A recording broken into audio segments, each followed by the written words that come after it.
ذیابیطس کے مریضوں کے پٹوں کی کمزوری، گوشت پوست کا ان کے جسم پر کم ہو جانا،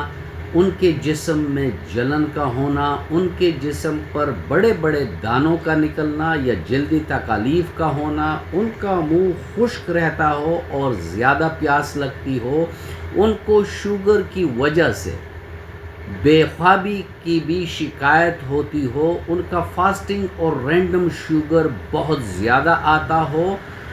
اس کے علاوہ ان کے جسم میں انفلیمیشن ہوتی ہو، ان کے جسم میں آکسیڈیٹیو سٹریس زیادہ ہو، تو جو دوائی میں آپ کو بتانے لگا ہوں ہومیوپیتھک کی، وہ بہترین اینٹی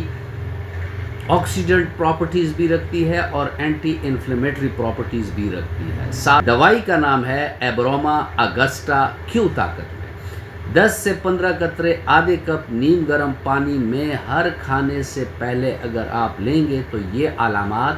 ختم ہو جائیں گے۔